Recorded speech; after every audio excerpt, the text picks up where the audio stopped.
The copyright isn't just one right. The copyright is really a bundle of rights. And in this portion of the lesson, we're going to talk about and really closely examine the bundle of rights that make up the copyright in the composition, which is protected by filing the performing arts or the PA type of copyright registration. As I mentioned earlier, usually publishers will sign co-publishing and administration agreements with songwriters, whereby the songwriters transfer a 50% interest in the copyright to the composition to the publisher in exchange for receiving roughly 75% of the income generated from the exploitation of those compositions or songs. So let's look at the bundle of rights involved in the copyright in the composition. I'm going to talk about the 4 primary income generating rights of copyright in the composition. The first is the right to reproduce and distribute, which is commonly referred to as the mechanical right. The mechanical right is the right to mechanically reproduce a song. We talked about piano rolls being the first mechanical reproduction. Well, there's been a number of new configurations of recordings of music that also make up and are considered mechanical reproductions. 78s, 45s, record albums, cassettes, 8-tracks, CDs, and currently we have digital downloads, which is considered a mechanical reproductions for licensing purposes. So how is the money made from this system? Well, whoever makes that mechanical reproduction and distributes it, usually the record company, has to get the license to make the mechanical reproduction from the publisher of that particular song. And the publishers do that by issuing licenses to the record company to be paid the mechanical royalty for the sale and distribution of the recordings of their songs. As you know, that mechanical royalty rate is currently 9.1 cents per copy for recordings under 5 minutes, or 1.75 cents per minute for recordings over 5 minutes. It's a substantial amount. Suppose you wrote one song, and songs are really selling in the millions again. Singles are selling in the millions. For a period of time, singles weren't even released at the latter part of the 90s and well into the beginning of this century. But since singles through iTunes have become popular, you find a number of singles selling over 1 million copies. So it isn't far-fetched. Let's say you've written a song for a major artist and it sells 1 million copies. Well, at 9.1 cents per copy, you're entitled to $91,000. That's what the publisher gets paid.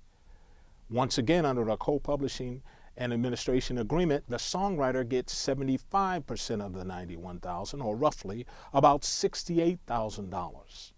Now, that's just for one single. Suppose you wrote a number of songs on an artist album, say 10, you wrote all the songs on an artist album that sells 1 million copies.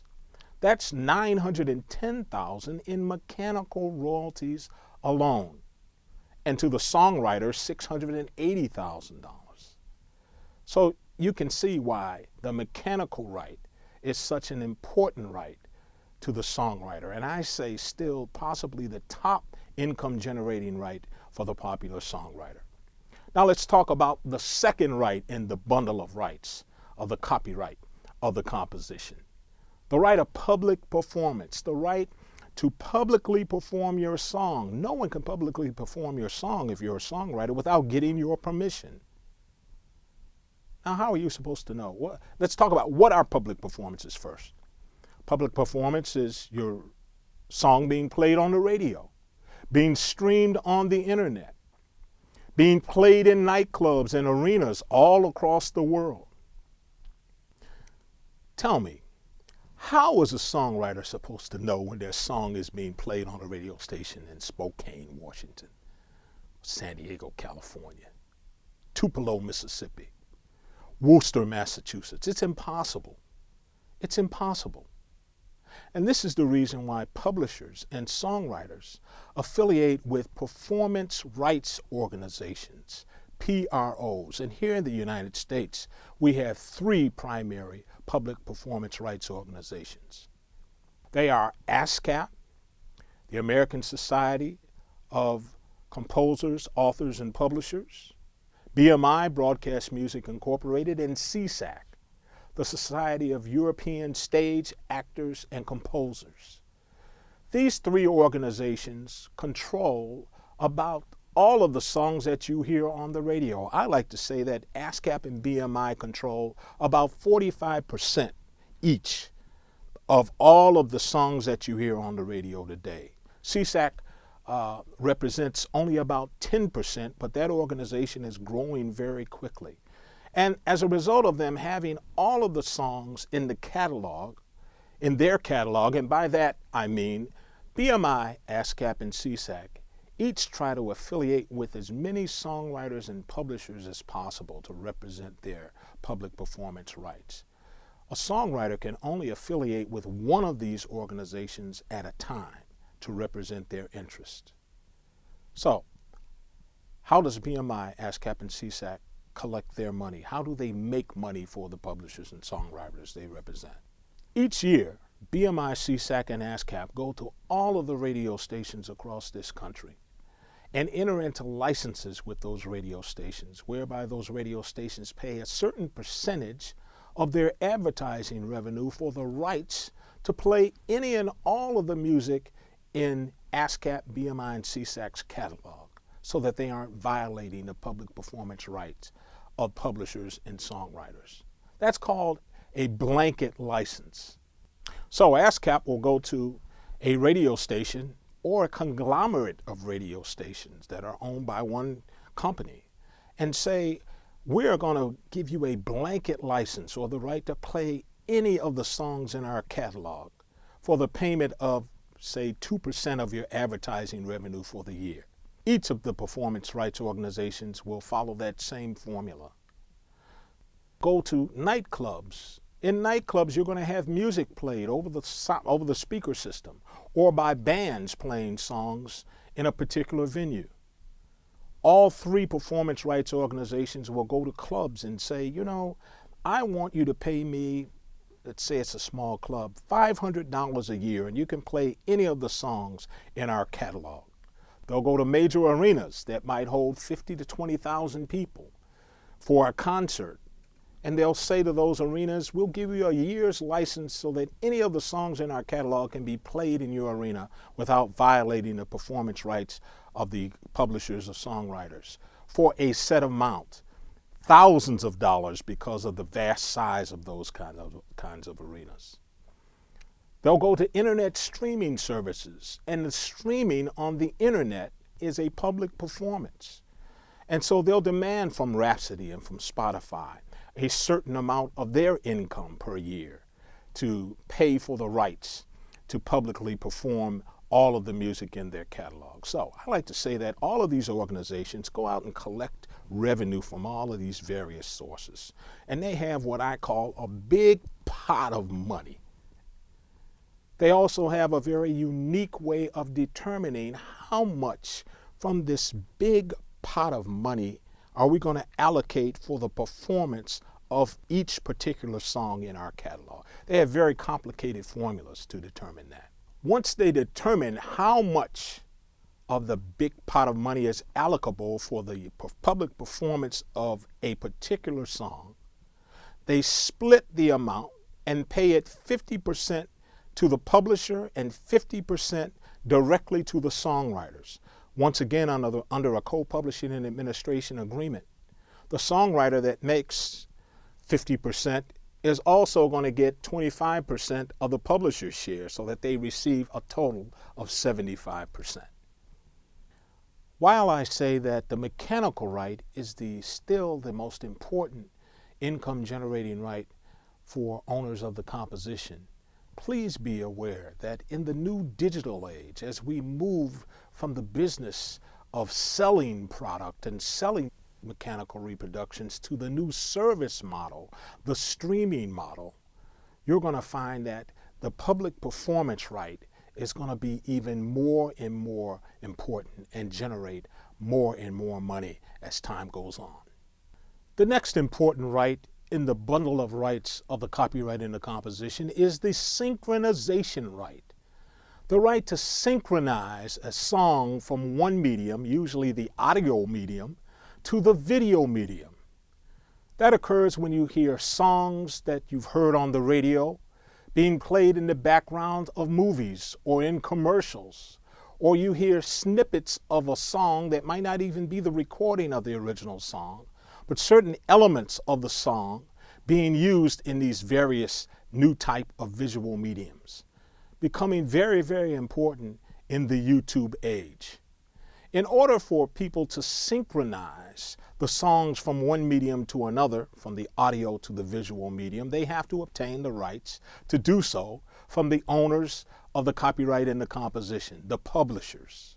And usually these companies, movie production companies, TV show or producers who use music in the background or even the foreground of scenes in their shows, have to obtain these rights from the publishers, and usually will pay a fee, sometimes a flat fee for the purpose of doing that. Sometimes these fees can be very substantial. It really depends on how long the use is, what the context of the use is, how popular is the song that the TV show is trying to license from the publisher. All of those are factors that will determine how much will be paid. So let's say a movie producer wants to use a particular song that's very popular, and they want to use this song in the background scene of a movie. Well, the publisher, because of the song's popularity, could possibly demand a high fee of, say, $50,000 for the use of the song in that particular movie. So the publisher gets paid $50,000, and under most co-publishing and administration agreements, the songwriter might receive up to 75% of that income.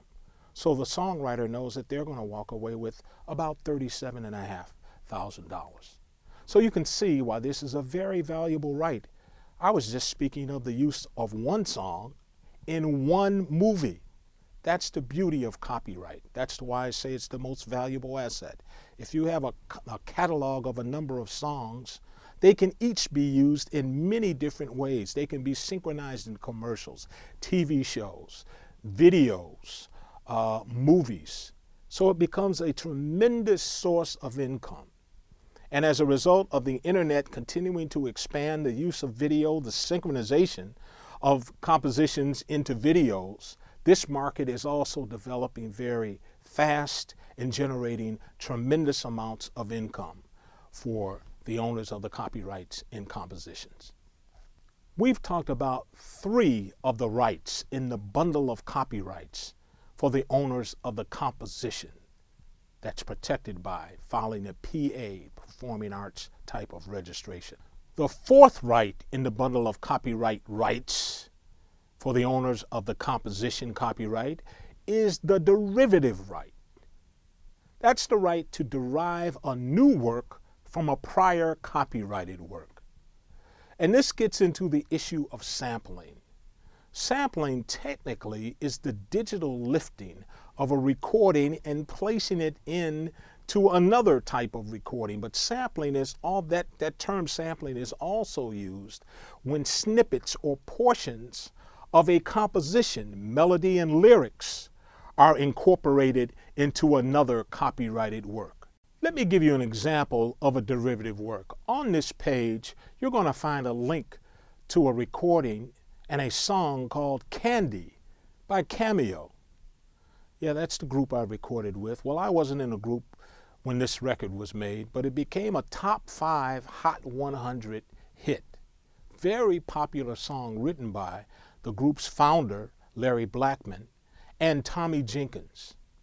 Well, the song was a big hit in 1988, went to top 5 on the charts, generated a lot of money, mechanical income. It was played on the radio, so it created a lot of public performance income for Tommy and Larry. Very popular in the 1980s. Here's the beauty of owning the copyright in the composition. In the year 2000, Mariah Carey decided to make a new song that incorporated elements of Candy. The music track was primarily the track from Candy. She didn't use the actual recording. She brought Cameo into the studio to make a new recording of the song, just like the music sounded back in 1988. So you can believe that Larry and Tommy were thrilled to know that Mariah Carey in 2000, after coming off 10 million plus selling albums, was going to use their song to create a new song. Well, Mariah had to obtain the derivative right from Larry and Tommy and their publishing company to make this new song, which was titled Loverboy. And you'll be able to see the link on this page for Loverboy as well. I urge you to listen to Candy and then listen to Loverboy. In Loverboy, you're going to hear Mariah with a whole different melody and a whole different set of lyrics work with the music tracks and other elements of Candy. It was truly a derivative work. For her to obtain the rights to make a derivative work of Candy, she had to enter into a licensing agreement with Larry and Tommy's publisher. And you can bet that Larry and Tommy's publisher decided that instead of just taking a one-time fee, they decided to ask for rights in Mariah Carey's new song, Loverboy. So when you check the credits for Loverboy, you're going to find the writers of that song are Mariah Carey, Tommy Jenkins, and Larry Blackman. So now Tommy and Larry not only have copyright interest in the composition Candy, but they also have a copyright interest in this new song, this derivative song, Loverboy. The mechanical right, the public performance right, the synchronization, and the derivative rights are the four primary income generating rights for compositions for popular songwriters today. But they aren't the only rights in the bundle of rights of copyright in the composition. There are two other rights as well. The grand right. The grand right is the right to take a non-dramatic song. In other words, a song that's recorded and used on a recording that's sold to the public, and then adapting that non-dramatic version of the song into a dramatic setting. In other words, a Broadway play or other type of traveling play. The play, Mamma Mia, was developed and built on the songs of the great group ABBA. So the songwriters and publisher of the songs written by ABBA had to issue licenses to the producers of that Broadway play to give them the grand rights to dramatically interpret those great ABBA songs. And lastly, the print right is also a very important right within the bundle of rights for the copyright owners of the composition.